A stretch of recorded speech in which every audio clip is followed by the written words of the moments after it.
আলহামদুলিল্লাহ ওয়াসসালাতু ওয়াসসালামু আলা রাসূলিল্লাহ ওয়া আলা আলিহি ওয়া আসহাবিহি ওয়া মান ওয়ালাহু ওয়া বাদ।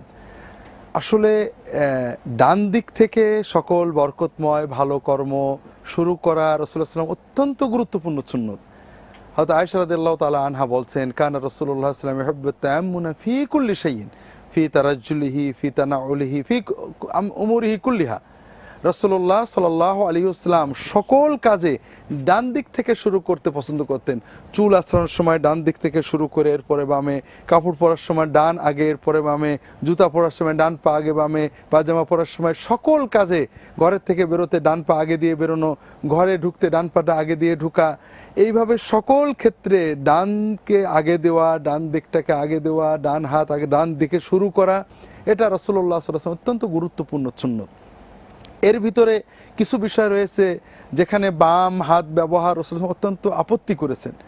তিনি ডান হাতে খেতে নির্দেশ দিয়েছেন, খাওয়ার জন্য বাম হাত ব্যবহারকে নিষেধ করেছেন। এটাকে কঠিন গুনাহ এবং মানে হারাম পর্যায়ের গুনাহ। এক ব্যক্তিকে রাসূলুল্লাহ সাল্লাল্লাহু আলাইহি ওয়াসাল্লাম দেখলেন সে বাম হাতে খাচ্ছে।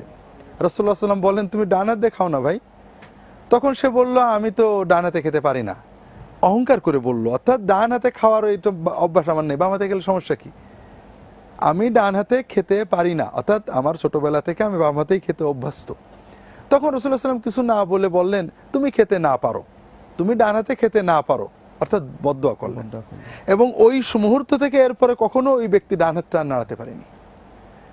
রাসূলুল্লাহ সাল্লাল্লাহু আলাইহি ওয়াসাল্লাম যে কর্মের জন্য এত বড় নাখোশ হয়েছেন, আমরা অনেকেই বাম হাতে খাচ্ছি, অনেকে বাম হাতে চা খাচ্ছি, বাম হাতে দিচ্ছি, বাম হাতে নিচ্ছি, টাকা পয়সা নিচ্ছি, এগুলো ইসলামে আদবের যেমন খারাপ এবং বরকতিনতের বিষয় কখনো কখনো হারাম, কখনো কখনো সুন্নত নষ্ট করে।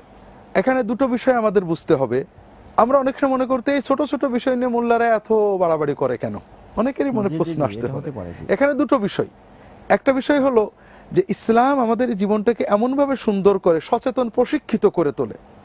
যেমন একজন যে ব্যক্তি জুডো, কারাটে ইত্যাদি প্রশিক্ষিত, আমি যখন সৌদি আরবে ইমাম মোহাম্মদ বিন সৌদ ইসলামিক ইউনিভার্সিটিতে পড়ি, আমার রুমমেট ছিলেন একজন ফিলিপিনো, মরো ফিলিপিনো। তো ওরা ওই যেটাকে আমরা মাস্টার আর্ট বলি, বিভিন্ন এসে প্রশিক্ষিত, যুদ্ধ টুদ্ধ করেছে এক সময়। তো আমি এবং আমার বন্ধু কয়েকজনে মিলে আমাদের ডাইনিং হল থেকে খেয়ে আমাদের আবাসিক হলে যাচ্ছিলাম রাস্তার পাশ দিয়ে। তো হঠাৎ আমার পাশ থেকে কোনো কারণ ছাড়াই আমার ওই বন্ধু, ফিলিপিনো বন্ধু, করে একটা চিৎকার করে হাতটা উঁচু করলো। তো আমরা খেয়ালও করিনি, তার প্রশিক্ষিত কানে শব্দ গিয়েছে এবং প্রশিক্ষিত হাত উঁচু করেছে। একটা দুষ্টু বাচ্চা পেপসির বোতল মারছিল, সে আর পেপসির বোতল হাতে লেগে পড়ে গেল, তার কিছুই হলো না। সে যেহেতু প্রশিক্ষিত, যে কোনো সময় সে প্রস্তুত থাকে, তো অটোমেটিক তার মন, মগজ, স্নায়ু এমন ভাবে তৈরি হয়েছে, প্রস্তুত। কিন্তু আমি যদি কাউকে পেপসি মারতে দেখতাম, আমি এমন করতে করতে পেপসি আমাকে কপালে লাগতো, আমি আহত হয়ে যেতাম। তা এই ছোট ছোট সুন্নত পালনের মাধ্যমে আমাদের কাল্বটা সবসময় আল্লাহ সচেতন, কখনোই শয়তান কোনোভাবে ঢুকতে পারে না। এই সচেতন মানুষ নিজের জীবনে যেমন লাভবান হন, তার অন্তরে শয়তান প্রবেশ করতে পারে না। আর অচেতন মানুষ, যে এটা ছোট, এটা কি আছে গুরুত্বপূর্ণ, তার অন্তরটা গাফেল হয়ে যায়, শয়তান ক্রমান্বয়ে আস্তে আস্তে তাকে খারাপ করে ফেলে।